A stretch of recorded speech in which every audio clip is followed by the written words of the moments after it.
Peace be with you. My name is Allan Keislar, and although I'm in the United States, I'm always thinking about Pakistan, because Pakistan is a very special place where, God willing, world peace will begin. That's what I have been told, and I believe it. And so today we are having a very special chat, live chat, because today is Easter. Today is Easter Sunday, and usually every Easter Sunday we have a service, and usually several different churches join together and have a special celebration, often not in the church building, but in a nearby park, a beautiful location. Some previous years, actually, I've made I guess after the service was over, I did a little video or live chat of the beautiful scenery out in the countryside, and the sun has just risen, so I was hoping we could maybe see that a bit about Easter, mainly because there's a lot of misunderstanding and even bad feelings between Christians and Muslims because of this issue of the death and resurrection of Jesus. Many Muslims, based on the Quran, believe that Jesus was not crucified. The Quran says that the Jews thought they could crucify or they could kill Jesus, Hazrat Isa alayhi salam, Jesus Christ, but they could not. So Muslims generally have understood that to mean that Jesus was actually not crucified. And in fact, there are many other people too, besides Muslims, who have had that similar idea that one way or the other, the actual crucifixion of Jesus was avoided. Maybe somebody else was substituted for him to be put on the cross, or maybe somehow his followers managed to save him at the last minute. Anyway, there are different theories about that. But in the Christian religion, the crucifixion of Jesus has become very, very central, even the most central point. And the cross is the central symbol of Christianity for many Christians, even though for, I think, at least a few hundred years after Jesus, it was not. The central symbol was the fish. But in any case, I don't really know exactly what happened.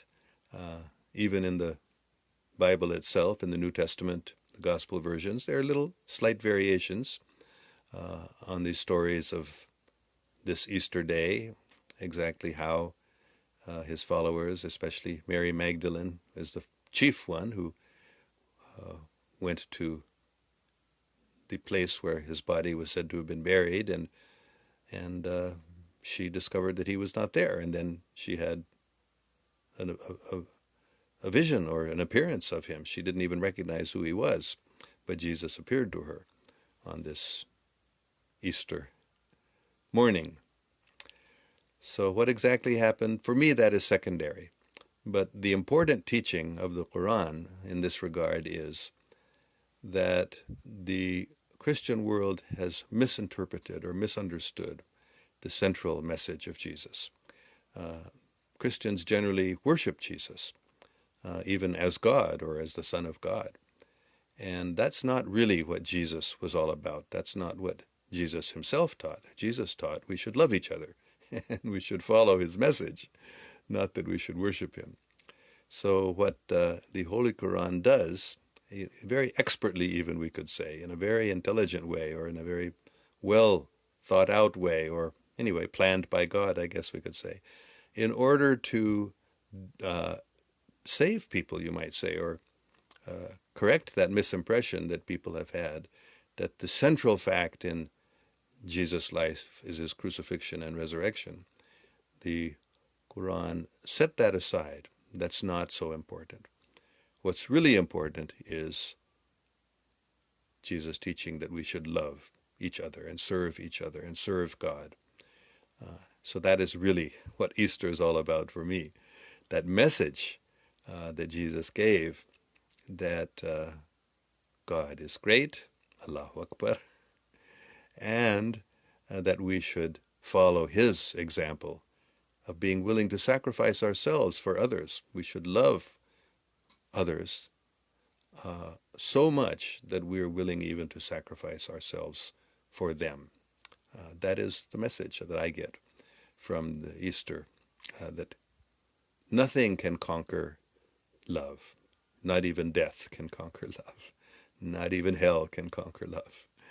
But love triumphs. Love resurrects. And right now, in fact, just yesterday, my good wife and spiritual teacher was instructing me that we should realize that right now, at this very moment in human history, well, I'm getting a message from my phone. The broadcast was paused, but I think it's come back now. So, as I was saying, I don't know exactly when I got cut off, but I think I did get cut off for a while there. But in any case, I was saying the real message of Easter for me, the real message of Jesus Christ, Hazrat Isa alayhi salam, is love. And he himself said that. He made it very, very clear when he was asked, well, what is the most important teaching or the most important law? And Jesus replied, thou shalt love the Lord thy God with all thy heart, mind, and soul, and thy neighbor as thyself. So we should love God and we should love each other. We should serve God and we should serve each other. And that is the real message of Easter for me. And this is the message of every religion. Every religion teaches love. Hazrat Muhammad sallallahu alaihi wasallam, the great prophet of Islam, taught that the most important, the most powerful instruction and action in Islam is love. So I was so happy when I first heard that on a very wonderful video. It's in Urdu, but a video of Maulana Tariq Jamil, in which he told this hadith, or this tradition about the Holy Prophet Muhammad, peace be upon him, that he was talking with some of his companions, and he asked them, what is the most important, or what is the most powerful instruction, or activity, or action in Islam? And somebody suggested prayer. And he said, oh, that's very good, but that's not the most important thing. And somebody said faith and affirmation of faith, La ilaha illallah, Muhammad Rasulullah. There is no God but God, and Muhammad is his prophet. Very important. That's all that it takes for one to become a Muslim. If someone simply believes that and repeats that, that is. So Hazrat Muhammad, peace be upon him, said, very nice. That's a very good point, but that's not the most important thing. So somebody else said, giving in charity, zakat. And again, the Holy Prophet approved, but he didn't say that's the most important thing. He said no. And somebody said, well, pilgrimage, to go on pilgrimage, especially to the holy cities of Mecca and Medina. That's required at least once in the lifetime in Islam. And he said, yes, that's very important, but that's not the most important thing.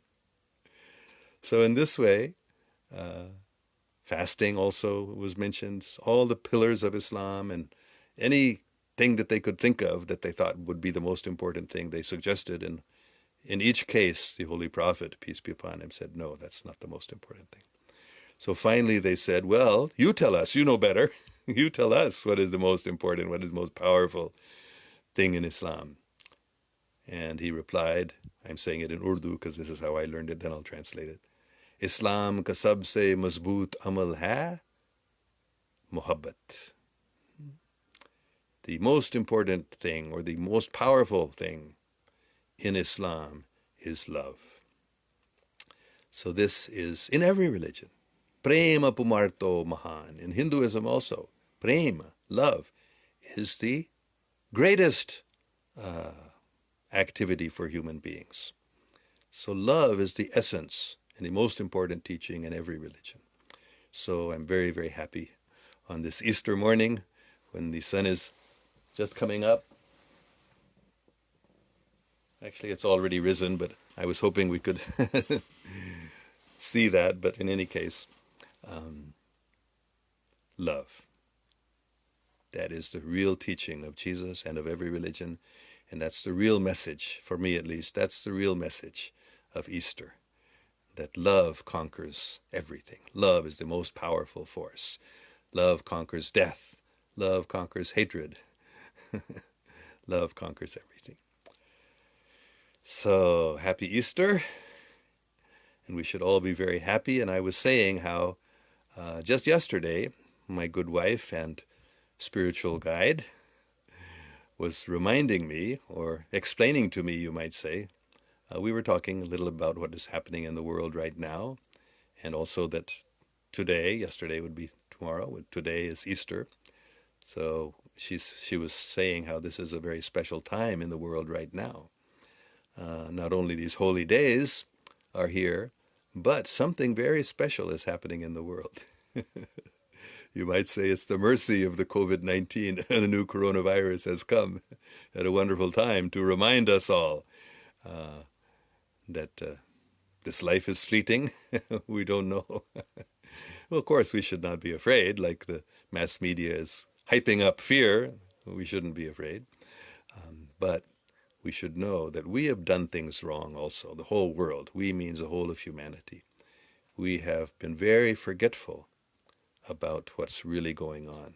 And what is really going on? We are deviating from the path of love and truth and justice and mercy. This is the real message of all religion. There's only one religion. You may call it Islam, you may call it whatever you want, it doesn't matter what you call it. But there's really only one religion, and that religion is love and peace.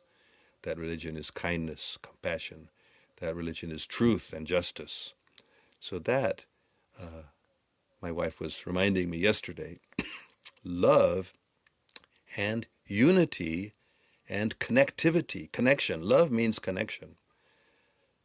So we need to understand, she told me, how everything is connected. We are connected with everything.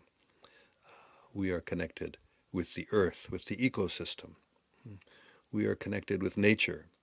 And of course, we are connected with each other. All of us, all of humanity, and even other beings than human beings, animals and plants, and people from other planets. We are all one. We're not separate from each other. We're all connected with each other in a very, very real sense. And until we understand that oneness and that connectivity, we can't really be happy. We can't really be successful. And Earth will not become the place we've always dreamed and envisioned for thousands of years. People have dreamed of that day when world peace would come, when the kingdom of God would be established on earth. So that is happening now. That's my belief. And my good wife and instructor, she is my spiritual guide. She is very, very deep and has so many insights that I have benefited so much from. She was reminding me and reminding all of us that now is the time when we must realize we are all connected. We are all one. We are all, you can say, one family, because after all, we all human beings are descended from Adam and Eve. That's at least the version of Christianity and Islam. Different religions may have slightly different ideas, but the same family, all of humanity is one family. That's, I think, pretty universal, that understanding. So we are all connected. We are all one. So we must really, really understand and feel this. And all of this divisions that we've created, especially the misunderstandings and hatred that we have created, that must now be set aside. And we must realize our oneness all together, connectiveness, our connectivity with everyone and everything. And that is the meaning of love. Without that, love is meaningless. Without actually being connected with each other and serving each other and loving and serving God and all of God's creation, there's no meaning to Easter. There's no meaning to following Jesus or following Islam or following any religion. There's only one religion, really. That's my understanding. And that religion is love above all. Love and service. Love of God and love of God's creation. All of humanity and everyone else too. Okay, so it's a very, very happy day, a glorious day, the resurrection, the new life. Of course, this happens in the springtime when new life is coming, but it also is a new life for humanity at this very moment, this very time, when the new, what should we say, the new understanding of the connectivity of everything is blossoming. So let us all. Okay, I'm just going to see what questions or comments we might have and do my best to answer them. Oh, I was going to do one more thing. Let me do it right now. My parents, I think many of you know, were Christian missionaries in Pakistan, and they had one very, very special favorite picture of Jesus, and I was very fortunate to get that. My brothers and sisters allowed me to have it after my parents had passed away. So here it is.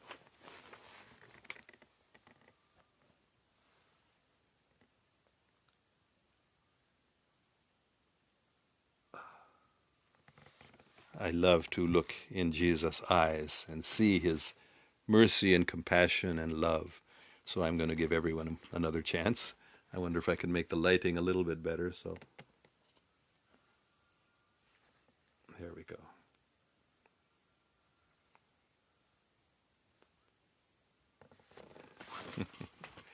So Jesus was so loving and kind, compassionate, and had such a serving mood and self-sacrificing mood. So we can all learn today. Especially we can meditate on that, to be like him, to follow in his footsteps, and his footsteps of all the great prophets and all the great teachers of all religions have not only taught, but have shown by their own example. We should love and serve everyone else, even our enemies. Jesus said, love your enemies. It has been taught to love each other, love your family, love your relatives, love your friends, love your compatriots, love your companion, but especially not only your fellow religionists, love everybody, and even love your enemies. So this is a deep, deep teaching. Even those who are against us, who are even trying to destroy us, we need to love them too. Of course, love doesn't necessarily, it's like somebody said, to love a lion doesn't mean if the lion comes up to eat you, you put your head in his mouth. No. So there are different ways to love. So even our enemies we will love, but doesn't mean we may have to fight against them in some way, but very intelligently, but it should be in love, not out of hatred, not out of thinking we are disconnected, because we are connected with everyone. All right, I'm going to go try to see if any good questions I can answer. Lynn Chittick says, Happy Easter. Happy Easter to you, Lynn. Akhlaq Hussein, isn't not only an idea, it's mentioned in Holy Quran. If you are Muslim, you must believe what is written in this holy book. Yes, of course, you must. But there are different understandings. Even among Muslims, there are different understandings of what it means when it says in the Holy Quran that the Jews thought they could kill Jesus, but they could not. So that is open. You must accept what is written there, of course, but there is some difference of interpretation and understanding exactly what that means. Okay, Rashid Mushtaq also says Happy Easter, same to you. And Ghulam Mustafa says Khush raho Baba, खुश रहो. हमें बहुत खुश होने चाहिए, खासकर इस दिन पर जब हम समझ रहे हैं कि हम सब एक हैं, पूरी इंसानियत एक ही ख़ानदान, सब आदम अलैहिस्सलाम और हवा के बच्चे हैं, तो इसलिए हमें खुश होने चाहिए. Acha, Kazmi Sayed, where are you from, sir? Well, my parents were American citizens, so I was born, and my passport has always been an American passport. But my parents were working in Pakistan, so I actually was a resident of Pakistan, a legal resident of Pakistan, for the first 18 years of my life, from 1947 to 1965. So you can say I'm Pakistani if you wish. So where am I from? You can choose. The United States or Pakistan. Kazmi Sayed, happy Easter. Thank you very much. Happy Easter to you too. Muhammad Abbas Ali Haider. Hello, sir. How are you? Where are you? Oh, same question. I'm fine, thank you. I'm either Pakistan or USA, according to your understanding. Bina Sharia said, sir, are you living in non-Muslims people around you? Observe them, their lifestyle. Surely you think that Islam is most practical religion of the world for men and women. Yes, in my village, you can say, or town, very small town here, only 2,000 or 3,000 people live here in Esparto. I don't know of any Muslims in this area. Of course, I am a Muslim. I am also a Christian. I believe in all religions, but I pray daily Muslim prayers and Christian prayers and Hindu prayers and Buddhist and Taoist and Sikh and Jewish and even Jain and Native American and Zoroastrian and African and Japanese. This is my practice to go and pray all these prayers every morning, early morning. So I belong to all religions, or I believe all religions are really only one. So Islam is the most practical religion of the world for men and women. Yes, definitely. Islam means peace. Islam means love. Islam means truth and justice. So I believe, yes, that is definitely practical. Loving and serving, being truthful and just, being very kind and peaceful, that is practical. It is. Bina Shriya said, practical in today's fast life? Yes, of course. Of course, now our lives have been slowed down. Thank you, coronavirus, for slowing our lives down. But yes, it's very practical in today's fast life. Muhammad Zahid Chowdhury says, sir, pray for me, please. Oh God, Ya Allah. Muhammad Zahid Chowdhury Sahib par Rahm Farma. Oh God, please be merciful to Muhammad Zahid Chowdhury and on all of us. Please show mercy. All of the world, all of the universe, please give your mercy. Khadija Zahid, Assalamu alaikum. Wa alaikum salam, Khadija ji. Krishna Rajesh, क्या non veg खाना सही है? बहुत अच्छा सवाल है. मुझे मालूम है आपके मज़हब में, आपके नाम से पता चलता है आप हिंदू हैं, तो आपके मज़हब में वेज खाना आमतौर पर मना है. कुछ इजाज़त दी जाती है, ख़ासकर बकरे को काटा जा सकता है, कुर्बान किया जा सकता है काली माता को. ये साफ लिखा है हिंदू मज़हब में. तो कुछ इजाज़त है, लेकिन आम तौर पर गोश्त खाना मना किया गया है. लेकिन उन लोगों के लिए जो ज़रूरत होती है उनके लिए जायज़ भी है. सब के लिए नहीं, ब्राह्मणों के लिए नहीं. लेकिन ऐसे इजाज़त दी जाती है उन लोगों के लिए जो ज़रूरी है या जो ज़रूरी समझते हैं. Bina Shriyaz, no doubt Hazrat Isa alayhi Islam, like other prophets, preached about love and have a strong and pure relation with Allah and His people. Yes, thank you very much. Nice, very nice statement. Love is and pure and strong relation with God and with His people, all the people of God, and of everyone, even those who consider themselves against God. Of course, everyone is God's person. Everyone is God's servant, but some are good servants and some are bad servants. Some are fighting against Allah. Some are fighting against God. They're envious of God, or they wish there weren't a God even, like so many people today. They even say there is no God. They're such fools. The fool says there's no God. That says in the Bible. So these foolish people, they want to have no relation with Allah. They think they can escape. They don't want to even believe in God. But that's very strange.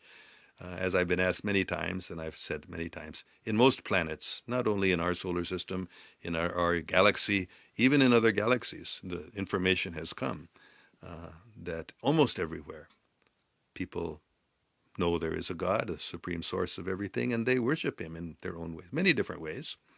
But yes, that's a very beautiful statement. Thank you very much, Binish Riazji, that having a strong and pure relation with God and with the people of God and with all of creation is the message of all religions. Wahab Johan, salam from Dubai. We are missing you, sir. Well, wa alaikum salam to Dubai. Wahab Johan Saib, thank you. And Ziauddin says, what do you think about halal and haram food? Well, it's very simple. We should eat only halal food and we should reject haram food.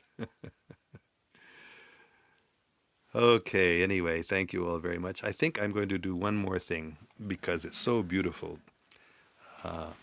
This Easter morning is very, very beautiful morning, and the outside in our garden especially, there's so many beautiful flowers, especially roses have just started blooming. So I'm going to go outside and we will enjoy our Easter morning, celebrating the beauty of God's creation, the beauty of the flowers especially, and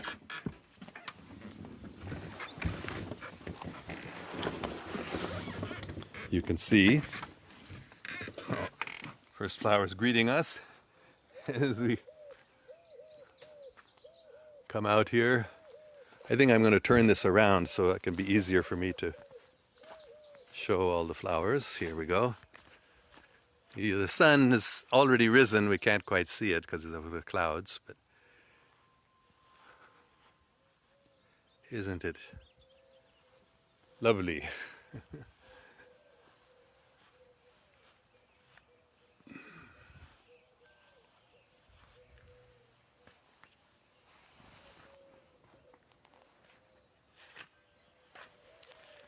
Look at these roses.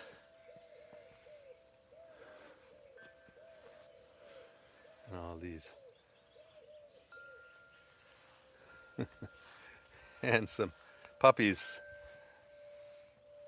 These ones have opened, but the orange ones have not yet opened. They open later when it warms up a little bit.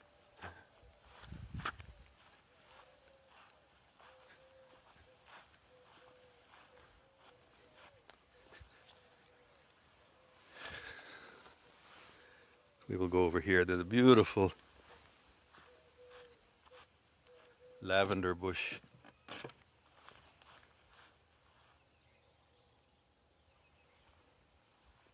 And many of these cactuses, they bloom with these beautiful flowers.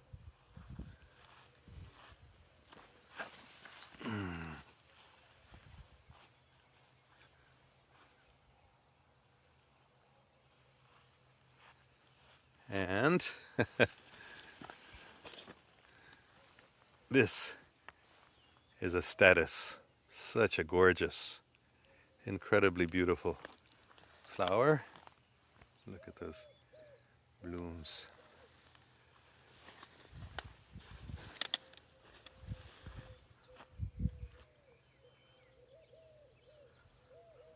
A lot of these actually come up by themselves. We don't plant them. The seeds just for big bush.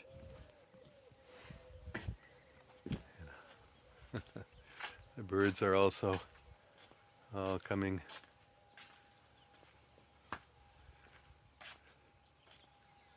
Okay, so all right, thank you all very, very much. And there's just one last question I think here I will answer before ending. Binish Riaz said, "Sir, you said people are there who fight against Allah. Should we fight or be against them?" Yes, we should fight them. We shouldn't be against them. We should love them, but we should understand that loving them means we have to expose them, what they're doing. Just like I've been doing, there's a very evil force in the world, satanic people who actually literally worship Satan and do horrible activities. So we definitely have to expose them, fight against them, but we should understand they are also servants of God, and nothing they do is done without the permission of God. God allows them to do it. But our duty as loving servants of God is to love those people who are enemies of Allah, people who are fighting against God.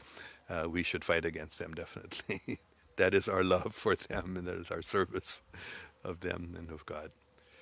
Okay, thank you very, very much. Peace be with you. May God protect us all.